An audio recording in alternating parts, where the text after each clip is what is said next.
Guys, it's Crystal with Pure, and just really fast, I wanted to show you how I would do this edit in Photoshop. I showed this image being edited in Lightroom using the summer set, and so I just wanted to show you how I would do this in Photoshop using the same set. So there are some things that I'll also show you how I would do by hand. We actually have actions that would do this stuff that I'm going to show you by hand, but since I just want to show you the summer set, I don't want to use actions from other sets. So I'll show you how to do those by hand. So first I'm going to pay attention to the coloring of the image, and I'll just come down to Summer Pop. And the nice thing about Photoshop actions is everything is adjustable. Unlike presets, you can adjust individual layers, and that's what I love about actions. And so I'll just come over here and lower the opacity of a lot of these layers here. Don't want these to get too crazy out of control. And then I'll come over to color, and I'll use my brush tool. You can either click it or hit the letter B, and then I'll lower the opacity to about 50%. And then I will use a black brush. So just click the D button to get your swatches to default, and then X to get black on top, and then I'll just kind of brush off the coloring on the skin because I don't want it to be crazy coloring. And then once I'm happy, I'll go Shift Command E, and then I will do some summer warming. I think that's perfect. Shift Command E, and then summer toppings, and let it do its thing. And I notice up here there's a lot of yellow here, so I really want to accentuate that because in the Lightroom edit I showed sun flare, so I just want to accentuate that. So I'll make my brush bigger by using the bracket keys next to the letter P, and then I'll use a white brush and make sure it's at 100% and just kind of brush this on so it really kind of like plays up that yellow. Where is my, come on, there we go. So it plays up that yellow right there. Super love that. And then you can boost any color. And I'll probably, after this, lower my brush to about 50% or so, and then darkening the same. And actually I'll lower the strength of this down a little bit. And then lightening just right on the face right here. And maybe a little bit down here. And I think that's pretty perfect.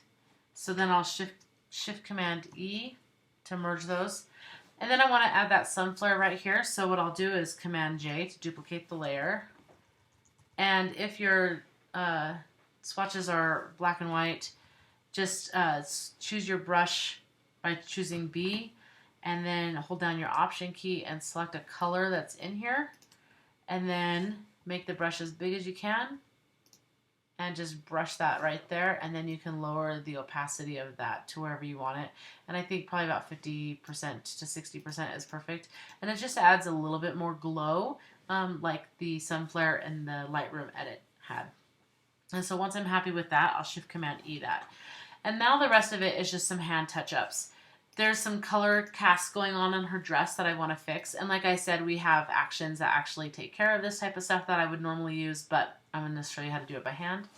So you're just going to hue saturation and then choose your little hand tool here, and you're going to select a color.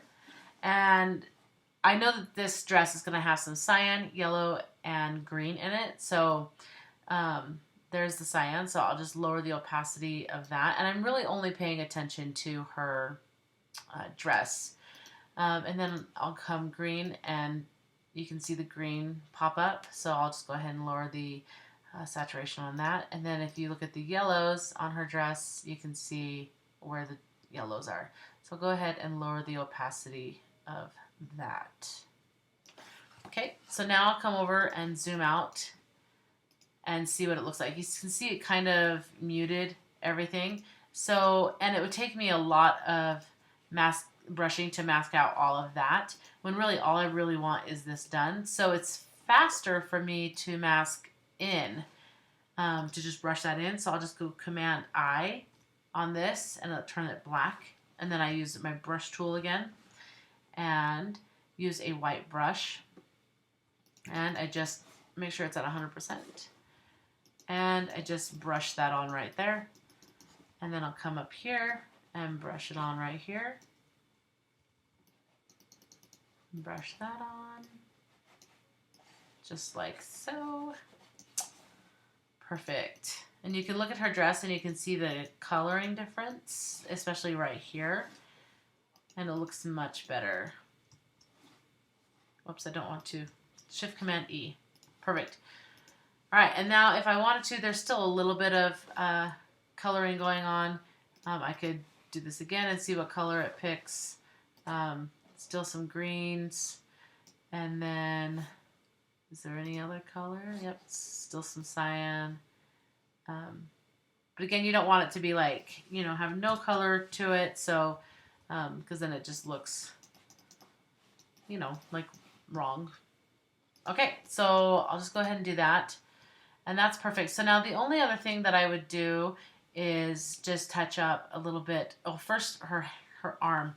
So because of the location of her arm, she's got a green cast. Because if you look at the rest of her skin right here and up here, it's got a nice pink tone to it. So I just want to take care of the coloring on that. So to do that, you don't want to desaturate because you don't want gray skin. So you want to just combat the color. So the opposite of green is magenta. And so first I'll come down to green. And instead of pulling it up, you're going to pull it the opposite way down. Now I'm not paying attention to the rest of the image. I'm just paying attention to this part right here. And then I'll come up to RGB and I'll just raise the exposure on it just a smidge. And then I'll come and click on the mask and Command I. And then I will just come over here and brush that on just like that. And now her arm is the same color as the rest of her body, which is nice. And so then I will Shift Command E and maybe warm it just a little bit more. I think that's good. Perfect. And then the only other thing that I would do is touch up the face, any little acne. Now, I don't normally do moles or anything like that, or freckles or anything, because that's just part of who they are. But there is a way to downplay them, I guess, a little bit, if that's what you want to do, or if the client asks you to. It's all up to you. So what I do is Command J, and I always use the spot healing brush tool, and it's super nice and simple because you just click the areas and it just gets rid of the acne and stuff like that. So just kind of click on things that look like they might be acne. You don't want to get rid of, like I said, any like moles or anything, because some clients really like those, and they feel like if you get rid of them, you're saying that they're not good enough with them, or anything like that, and you don't want to offend clients or anything. So I don't even ask. I just wait for them to ask if I can get rid of them, and then at that point I know their feelings about it. Okay, so first I'll do like acne and stuff like that. So I think that's good right there. So, and it got rid of, like a lot of it, and it smoothed things out. And so then I'll Shift Command E. But let's say you wanted to kind of downplay a little bit of those if the client wanted you to, or you just wanted to do it for the clients. So what I do is Command J, again, after I do the acne, and the same spot healing brush tool, and it's going to look like I'm just getting rid of them. But I do this so I can actually see what I'm doing. So let's just use those for example. Okay. All right, so now what I do is I just come and lower the opacity of this layer. So right now it's at 0%, and if I just raise it to like 50% or so, or even like 30%, you can tell that it downplays the strength of them, but they're not gone, right? So that's sometimes what I'll do. It just, it takes the sharpness or the contrast of that out, but leaves them there. So, I mean, that's an option for you to do if you want. So I think that is pretty much everything. So if you have any questions, let me know.